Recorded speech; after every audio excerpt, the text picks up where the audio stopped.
Assalamualaikum warahmatullahi wabarakatuh. Belajar kembali ya di channel Baris Kode bersama saya Hadi Nasution. Kita lanjutin materi Java dasarnya. Sekarang kita udah ada di method atau function. Yang artinya nih, Java dasar bentar lagi beres ya, karena kita udah ada di penghujung materi. Oke. Jadi apa sih ini method atau function ini?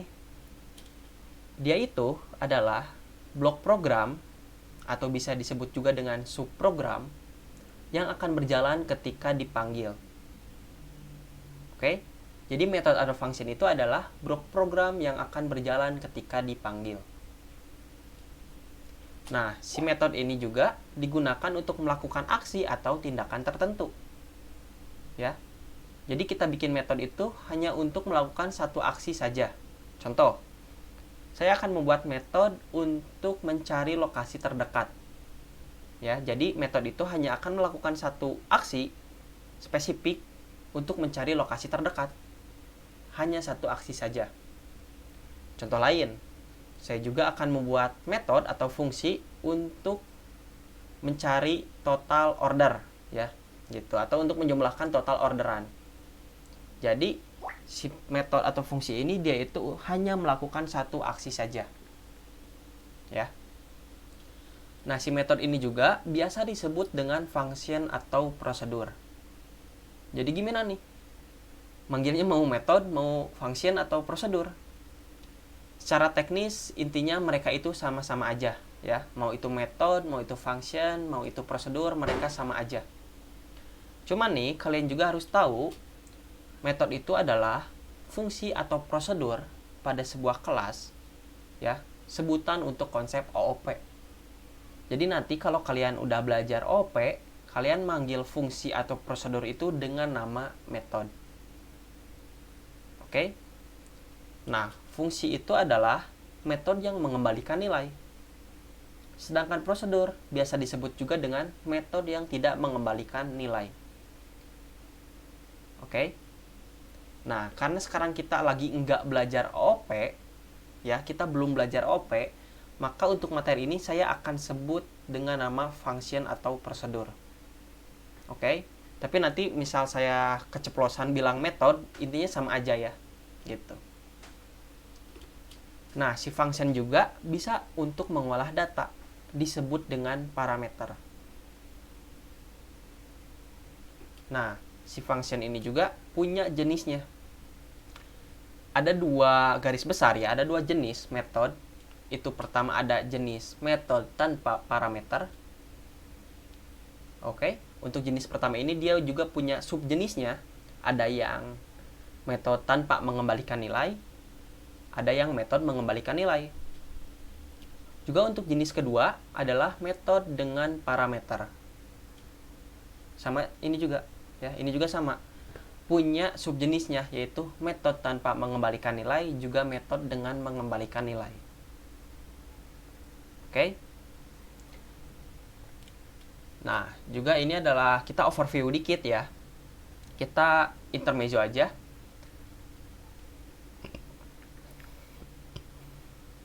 Ini kan template default ya. Kalau kita bikin kelas, kita dikasih template kayak gini.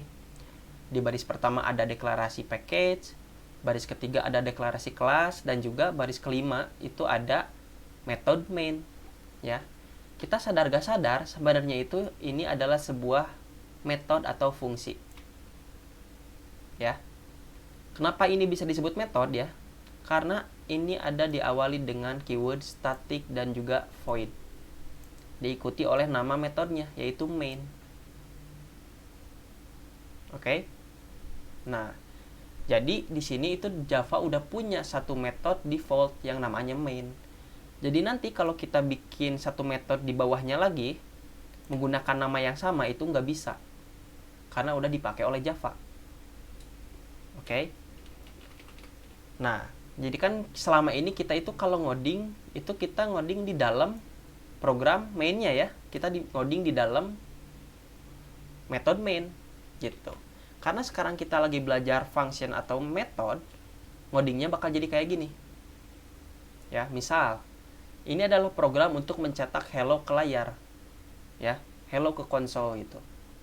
Nah, karena kita lagi belajar fungsi atau metode, maka di sini untuk statement system out print lainnya ya, untuk ini itu kita pisahkan di dalam blok program yang berbeda. Kayak gini. Gitu. Ini adalah sebuah metode. Di atas juga ada satu metode lagi, yaitu metode main.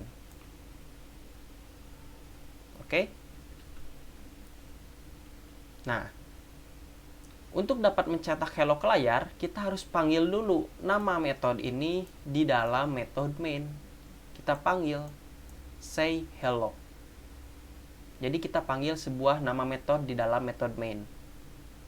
Maka nanti outputnya adalah hello. Ya. Jadi nanti compiler karena udah dipanggil, dia itu akan merujuk pada satu metode yang namanya sama, yaitu say hello. Dan akan dieksekusi blok program yang ada di dalamnya, yaitu perintah untuk mencetak hello ke layar. Oke, seperti itu. Ini intermezzo aja ya, biar lebih paham ke depannya. Dan ini adalah sintaks untuk membuat metode atau fungsi. Ya, ini adalah basic syntax untuk membuat fungsi. Oke, diawali dengan keyword static. Ya, jangan dulu mikirin ini apa, karena kita akan belajar static di OOP ya. Kita akan belajar ini nanti.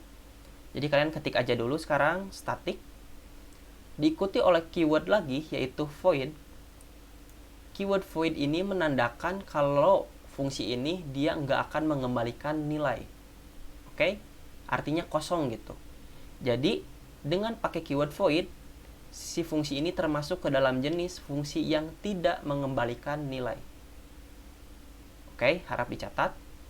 Langsung diikuti oleh nama fungsinya apa. Ya. Diikuti juga oleh kurung buka, kurung tutup, ini operator. Dan seperti biasa, kurung kurawal buka dan kurung kurawal tutup sebagai batas dari blok program fungsi ini. Lalu kita ngoding ya, atau kita tempel statement atau program itu di dalam fungsi ini. Gitu. Harap diingat juga, untuk memberi nama fungsi itu nggak sembarangan ya. Ada yang namanya aturan atau convention code. Buat yang udah lupa, silakan klik rekomendasi di atas, biar kalian dapat memberi nama pada fungsi sesuai aturan yang ada di Java. Nah, biar lebih paham, biar lebih nerap lagi nih, kita akan langsung ngoding. Nah, sekarang kita udah di IDE ya. Ini adalah program yang tadi, yang di overview. Kalau kita ini run, maka keluarnya hello. Ya. Kenapa bisa keluar hello? Karena di method main, itu compiler akan mulai dari method main. Ya, pertama masuk dari sini. Oke, karena ini method main, entry point-nya di sini. Lalu di method main ini dia manggil metode yang namanya say hello.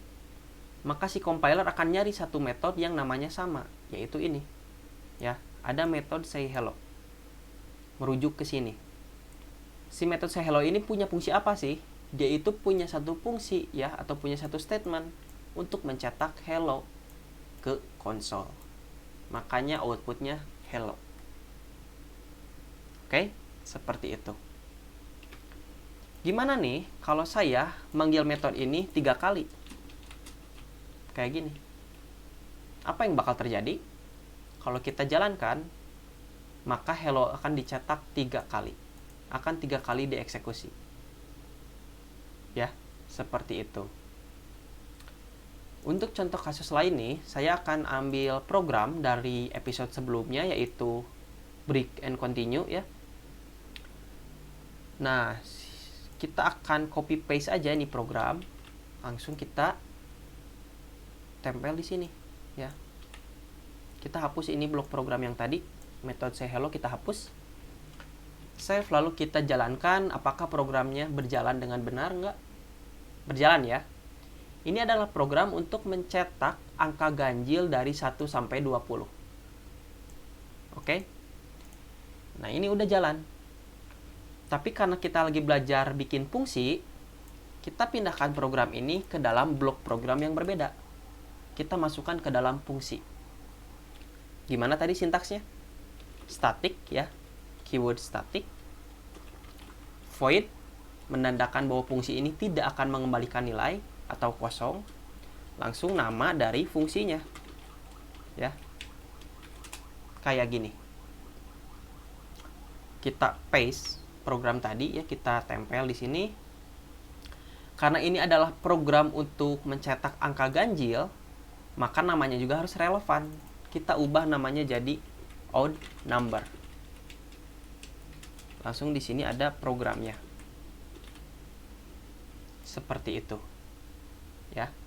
Kalau kita save lalu kita run, ini nggak akan keluar apa-apa.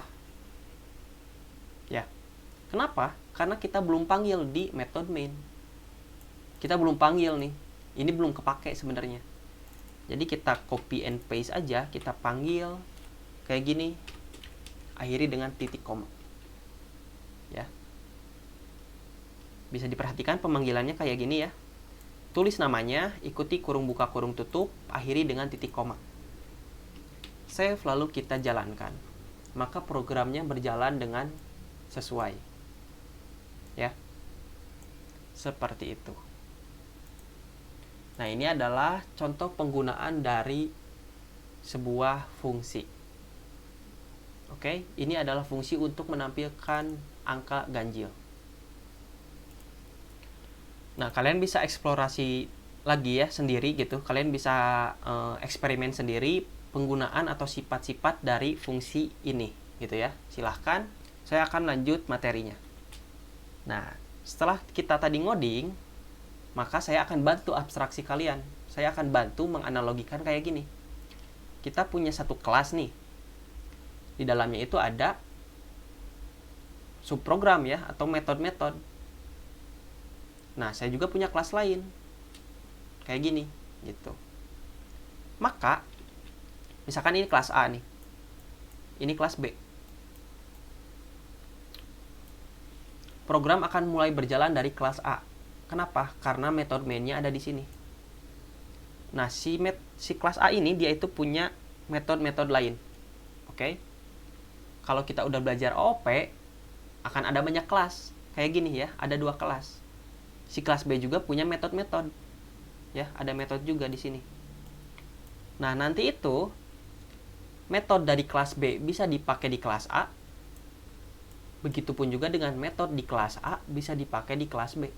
Kayak gitu. Ya. Ini juga bisa dipakai oleh kelas itu sendiri. Bisa dipanggil di sini.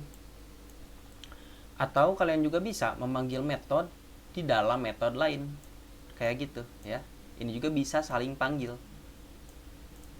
Gitu. Ya.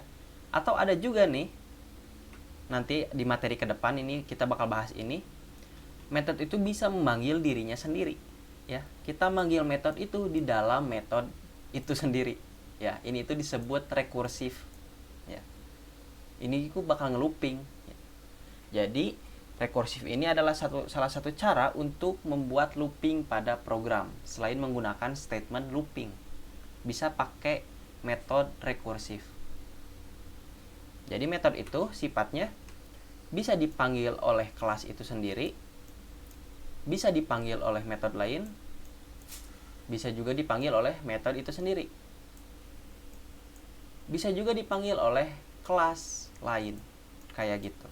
Ya, jadi ini tuh bebas lah.